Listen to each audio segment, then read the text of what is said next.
बिहार की सियासत में आज राजनाथ सिंह की एक बड़ी बैठक होनी है, लेकिन बैठक से कुछ घंटे पहले एक पोस्टर को लेकर काफी बड़ा सियासी बवाल खड़ा हुआ, जहां पर पोस्टर में पीएम मोदी और नीतीश कुमार जी यानी कि देश के माननीय प्रधानमंत्री, राज्य के माननीय मुख्यमंत्री की तस्वीर थी। इसमें कोई आपत्ति नहीं, लेकिन जिस जगह ये पोस्टर लगा था उसको लेकर सवाल खड़े हुए, क्योंकि वो है जेडीयू के दफ्तर के बाहर पोस्टर लगे नजर आए और पार्टी दफ्तर के बाहर किसी और नेता की तस्वीर किसी और नेता के साथ चर्चाओं का विषय बन गई। सवाल उठने लगे कि क्या भारतीय जनता पार्टी का दबदबा कब्जा इतना ज्यादा होने लगा कि जेडीयू दफ्तर तक बाहर तक पहुंच गए हैं, अब सिर्फ अंदर घुसने की बात है। क्या जेडीयू का विलय बीजेपी में हो जाएगा, ऐसे तमाम सवाल खड़े हुए। उसके पीछे का कारण है वक्फ संशोधन वाले मामले, एनआरसी जैसे मामले पर नीतीश की पार्टी का मोदी सरकार को सपोर्ट करना उनकी सेक्युलर छवि को लेकर सवाल उठा रहा था। सबका यह कहना था कि जो कहीं ना कहीं राजनीति बीजेपी कर रही है, जिस विचारधारा के साथ बीजेपी चल रही है, वही विचारधारा नीतीश की पार्टी ने भी अपना रखी है। तो जेडीयू और बीजेपी में क्या अंतर रह गया? जनता को चुनना होगा तो जनता बीजेपी को चुनेगी, जेडीयू को क्यों चुनेगी? जेडीयू के सीट बंटवारे पर भी अभी काफी असमंजस की स्थिति है। नीतीश कुमार खामोश हैं। बिहार के नेता प्रतिपक्ष तेजस्वी कह रहे हैं कि प्रेस कॉन्फ्रेंस तक नहीं कर पा रहे हैं, उनको लेकर हम क्या ही बात रखें। अब इन्हीं सारे सवालों को लेकर चर्चा शुरू है कि क्या बीजेपी के विलय यहां पर चर्चा है जेडीयू कर लेगी, या फिर अभी कोई बड़ा खेला नीतीश करेंगे। हमारे साथ अमन सर, हमारे सहयोगी मौजूद हैं। सर, क्या लगता है, ये पोस्टर बहुत नॉर्मल है, इसमें कोई आपत्ति तो नहीं होनी चाहिए, लेकिन जहां लगे हैं उसको आप कैसे देखते हैं? देखिए, बिल्कुल। और ये बात दीपक पहले भी उठती रही है कि क्या जेडीयू के ऊपर बीजेपी का कब्जा हो चुका है। मुझे पटना का वो कह सकते हैं रैली याद आती है कि जब पीएम मोदी के साथ में नीतीश कुमार कार में सवार नजर आते हैं। देखिए, एक साथ चलना और एक साथ प्रचार प्रसार करना कोई खराब बात नहीं है दीपक, लेकिन जब वो रैली हो रही थी, एक रोड शो हो रहा था, उस रोड शो में नीतीश कुमार बीजेपी का जो चुनाव चिन्ह है, फूल का, कमल का फूल का जो उनका चुनाव निशान है, उसको पकड़े हुए दिखाई पड़ते हैं। और इसी के बाद हर कोई ये कहने लगा कि भाई ठीक है, पीएम मोदी के आप रोड शो में रहे, आप उनके साथ रहे, अच्छी बात है, लेकिन वहां पर आपने बीजेपी का झंडा या बीजेपी का चुनाव निशान क्यों पकड़ा? क्या आपको अपनी पार्टी को प्रमोट नहीं करना चाहिए था? उस समय भी इस बात को लेकर खूब हो हल्ला और बवाल मचा था। अब जिस तरह से आपने ये मुद्दा उठाया कि क्या वाकई में जेडीयू ऑफिस के बाहर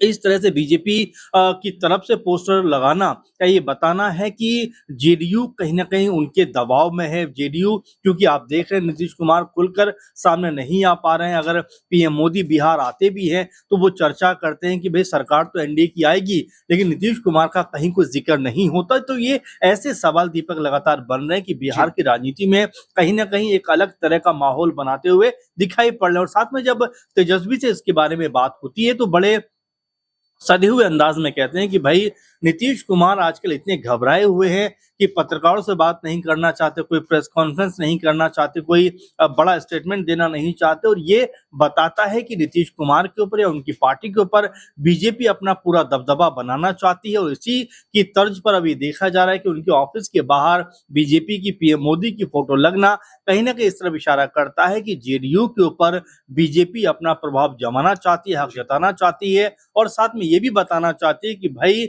हमारे आगे जेडीयू जो है वो कभी भी नहीं जा सकती, जेडीयू हमारे साथ चलेगी, और अगर मौका पड़ा तो हम उनसे आगे निकलते हुए नजर आएंगे। कहा जा रहा है कि बिहार में इस बार हालात 2010 वाले हैं। आरजेडी यानी महागठबंधन को 2 दर्जनों सीटों पर रोक दिया जाएगा, लेकिन दूसरी तरफ ऐसे आसार भी जताए जा रहे हैं कि हालात 2015 वाले भी बन सकते हैं, क्योंकि जब आरक्षण, संविधान और साथ ही साथ जातीय मुद्दों को लेकर राजनीति हुई है, तब नीतीश कुमार ने बड़ा खेला किया।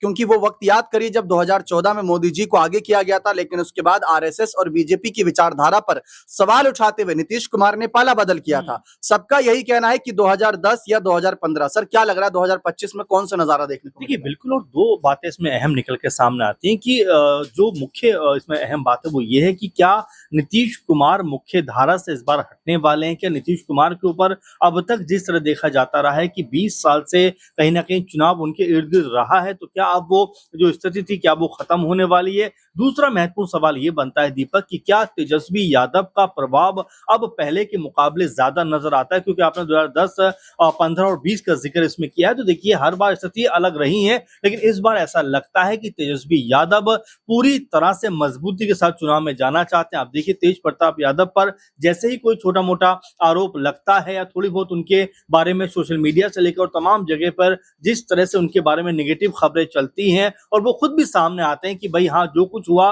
वो मैंने किया है, उन सबको देखते हुए तुरंत उनके नाम से अपने आप को हटा लेते हैं। लालू यादव उनको पार्टी 6 साल के हटा देते हैं। तेजस्वी यादव भी तमाम तरह की बयानबाजी करते हुए दिखाई पड़ते हैं। यानी कि कोई भी ऐसा मुद्दा जो कहीं न कहीं आरजेडी को परेशान करे, आरजेडी के वोट बैंक पे सेंधमारी करे, उसको वो हटा देना चाहते हैं, चाहे भले ही वो उनके भाई क्यों ना हो। तो आप देखिए कि आरजेडी ने पुख्ता तौर पर अपने इरादे बता दिए हैं कि चुनाव में मजबूती के साथ में वो जाने वाले हैं। और साथ में दीपक आप ये भी देखिए कि जो सर्वे सामने निकल कर आ रहे हैं उसमें भले ही अभी स्पष्ट रूप से नहीं कहा जा सकता, लेकिन ऐसा लगता है कि जो कह सकते हैं पलड़ा है वो आरजेडी या इंडिया गठबंधन का थोड़ा भारी दिखाई पड़ रहा है। ऐसे में भी तेजस्वी यादव को मुख्यमंत्री के तौर पर जो चाहने वाले लोग हैं उनका भी परसेंटेज लगातार बढ़ता हुआ दिखाई पड़ रहा है। देखिए सर, एक सवाल यहाँ पर ये रहेगा कि तेजस्वी यादव तो बार बार कह रहे हैं कि नीतीश की अब कोई एंट्री नहीं हो, बैगेज के रूप में होंगे, सिर्फ बोझ लाद के चलने वाली बात है।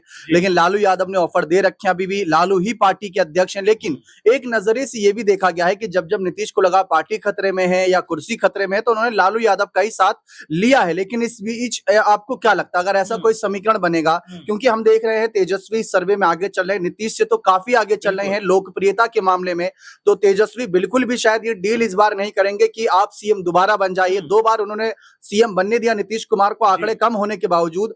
अगर आगे कभी नीतीश पाला बदल के बारे में सोचते हैं पार्टी खतरे में देखते हुए, तो समीकरण क्या बन सकते हैं, कौन सीएम कौन डेप्यूटी सीएम? देखिए बिल्कुल दीपक, और इसमें मुझे ये नजर आता है कि नीतीश को भी शायद अभी समझ में आ गया है कि उम्र के इस पड़ाव पर आकर और 20 साल लगातार मुख्यमंत्री रहने के बाद अब शायद उनको भी थम जाना चाहिए। लेकिन क्या सिर्फ वो थमना चाहते हैं? उनके बेटे के बारे में जिक्र लगातार हो रहा है कि उनको मुख्यमंत्री बनाया जाए। अगर यहाँ पर आरजेडी और जेडीयू का गठबंधन एक बार फिर से होता है तो एक समीकरण ये भी हो सकता है दीपक कि तेजस्वी यादव मुख्यमंत्री बने और निशांत उनके नायब यानी कि उप मुख्यमंत्री बनते हुए दिखाई पड़े। अगर ऐसा होता है तो ये समीकरण कहीं ना कहीं आगे बढ़ता हुआ दिखाई पड़ेगा, क्योंकि बीजेपी के साथ रहकर कहीं भी ऐसा नहीं लगता कि जेडीयू बहुत कंफर्टेबल पोजीशन में है। कई मुद्दे ऐसे हैं जहां पर जेडीयू अपने आप को अलग राह पर लेके जाना चाहती है, लेकिन गठबंधन की मजबूरियों के चलते बीजेपी को के साथ में उसको हाँ में हाँ मिलानी पड़ती है। आप देखिए वक्फ के मामले पे भी ऐसा लगा कि जेडीयू बहुत कंफर्टेबल नहीं थी इस पूरे मुद्दे पर बीजेपी का साथ देने के लिए, लेकिन